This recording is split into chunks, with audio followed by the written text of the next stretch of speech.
Nah, untuk melakukan uji sistem pelumas, saya tarik dipstick, kemudian saya periksa di sini ketinggiannya oli berada di garis yang antara yang atas sama yang bawah. Kebetulan ini olinya dalam keadaan cukup sampai di garis upper, sehingga olinya kondisinya juga masih bagus, bersih, tidak ada kotoran, sehingga untuk oli sudah selesai dalam kondisi bagus. Oke. Sistem pendingin dan komponennya pertama kali saya periksa dari reservoirnya di sini dalam kondisi yang cukup di upper. Kemudian saya periksa, saya tutup buka radiator. Di sini airnya dalam keadaan yang cukup, ini bisa diraba. Nah, berikutnya kami akan ngetes kondisi tutup radiatornya. Nah, untuk ngecek tutup radiatornya saya lakukan menggunakan kap radiator tester. Untuk menggunakannya ini saya masukkan ke unit pengujiannya. Dan saya coba 10 PSI. Dengan demikian tutup radiator dalam keadaan yang normal, sehingga sini bisa saya buka kembali. Nah, ini tutup radiatornya dalam keadaan oke. Kemudian kami akan memeriksa kebocoran dari radiator. Memeriksa bocoran dari radiator tetap sama, saya gunakan radiator tester, sehingga penggunanya ini alat kita pasangkan, kemudian kain pompa. Lihat, ternyata di sini tidak ditemukan adanya kebocoran. Dalam keadaan seperti ini berarti sistem pendingin dalam keadaan oke. Nah, ini sudah saya cabut kembali karena sistem pendingin dalam keadaan bagus. Melakukan pembersihan saringan udara, yaitu untuk sistem saluran udara. Nah, ini yang kami lakukan adalah kami buka filternya.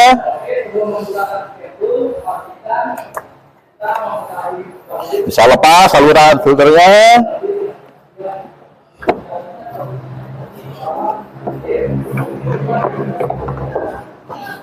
Ini kita keluarkan filternya.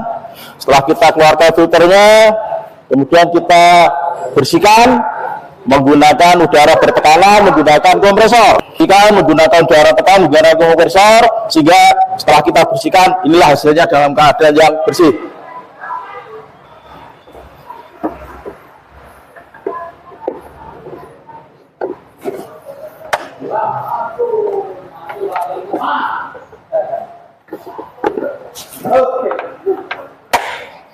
Ini kita pasang kembali ke tempat semula. Oke, lakukan pengecekan untuk baterai. Kebetulan baterainya di sini adalah baterai MF. Saya lihat ukuran di sini juga dalam keadaan upper, sehingga tinggal menunggu ukuran voltage-nya. Di sini saya menggunakan ampermeter digital, saya arahkan ke tegangan 20. Sehingga di sini langsung kita lakukan pengukuran, yang positif ke positif, yang negatif ke negatif. Nah, ini didapatkan voltage dari baterai adalah 12,99 volt. Dengan demikian baterai dikatakan dalam keadaan oke, bagus. Kemudian kita lepas kembali, melakukan tegangan drop. Nah, untuk terima kasih kawan. Tegangan dropnya adalah menjadi 10,9 volt, voltage drop. Sekarang kita akan melakukan pengujian untuk sekring. Nah, untuk sekring kita buka dari box sekringnya. Setelah kita buka dari box sekringnya, kemudian kita menggunakan alat ukurnya. Saya cukup menggunakan tas lem untuk ngecek kondisi sekringnya putus atau tidak. Nah, di sini masing-masing sekring, terutama untuk EVI, untuk fuel, saya cek dulu. Nah, ini nyala, berarti beres, nggak masalah. Nih, nggak masalah, nggak masalah. Saya minta tolong kawan untuk dihidupkan lampunya.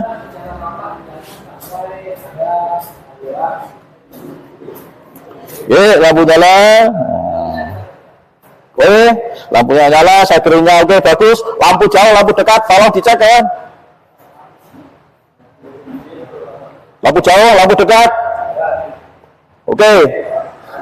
Sehingga untuk sidering sama lampu semuanya dalam kondisi yang masih normal. Oke, tidak ada permasalahan. Untuk memeriksa lampu sein, klakson, kemudian lampu rem dan indikator mundur, saya mau minta tolong kepada salah satu mekanik. Tolong mekanik Teguh, saya minta tolong dibantu untuk dihidupkan tanda beloknya sein kiri kanan. Terima kasih kawan.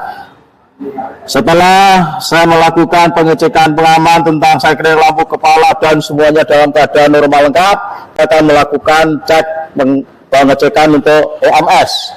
Nah, untuk pengecekan EMS saya menggunakan alat bantu scanner. Nah, untuk scanner ini, untuk pembaca scanner, sekarang scanner sudah saya sambungkan ke soketnya. Kemudian ini scanner saya hidupkan.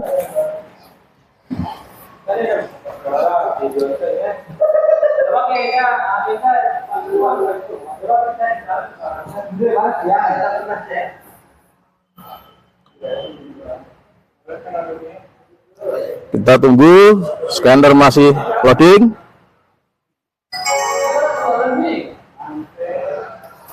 Ya, kemudian mesin kita hidupkan.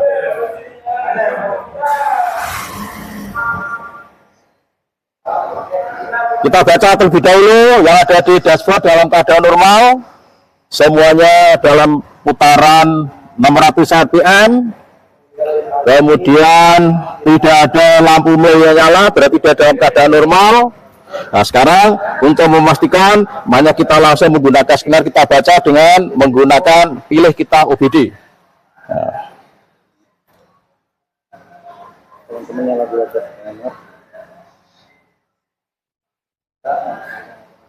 Kita tunggu dulu karena masih loading untuk scannernya.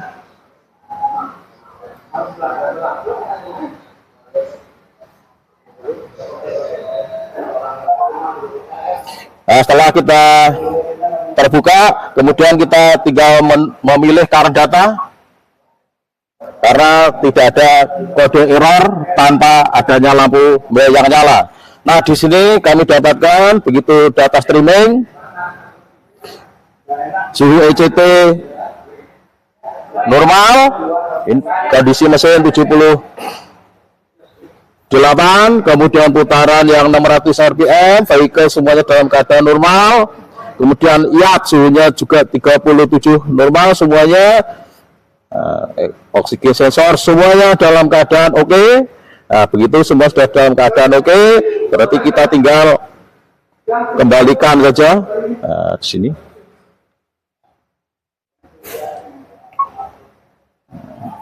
Nah, setelah semuanya dalam keadaan oke, tidak ada data yang error, kemudian kita cek ulang dengan diagnostik turbo code. Nah, di sini juga not found, tidak ada kode error karena memang di lampu merah kuning juga tidak ada ditemukan nyala. Demikian untuk engine management system, ngecek emisi gas buang. Nah, untuk ngecek gas analyzer-nya, di sini kita dapatkan kadar AC 5, kadar AC, kadar CO, kadar CO2. Nah, di sini didapatkan CO-nya 0, AC-nya 80, CO2-nya 14, kemudian lambdanya 1,2, sehingga AFR 1,9. O2-nya di sini didapatkan pada angka 9%. Sekarang kita lanjutkan dengan pemeriksaan sistem pengapian. Untuk sistem pengapian yang akan saya periksa adalah koil. Nah, untuk koil ini kita cabut dulu, kemudian kita lepas dari businya, kemudian koil kita angkat. Setelah koil kita angkat, kemudian di sini kita ukur menggunakan ampermeter, yaitu dari terminalnya kita setting pada angka 1 ohm. Kita ukur di sini hambatan primernya. Hambatan primernya di sini didapatkan angka 1 ohm, sehingga koil ini dalam keadaan bagus. Kemudian sekarang kita ukur untuk sekunder. Sekunder saya arahkan ke 20K. Nah, di sini saya ambil.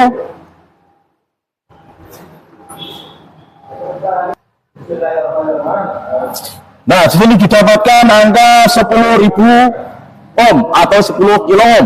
Dengan demikian koil ini dikatakan dalam keadaan bagus.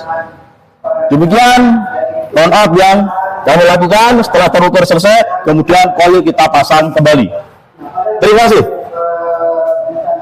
Sekarang kita ngecek tahanan injektor. Nah, untuk injektor kita menggunakan AVO, kita arahkan ke ukuran kali 1 ohm. Kemudian kita hubungkan dengan injektor, yaitu positif dan negatif. Di sini tes. Nah, didapatkan ukuran di bawah injektor tadi tahanannya adalah 12 ohm. Dengan demikian injektor dalam keadaan bagus. Demikian, turn off sudah selesai. Terima kasih.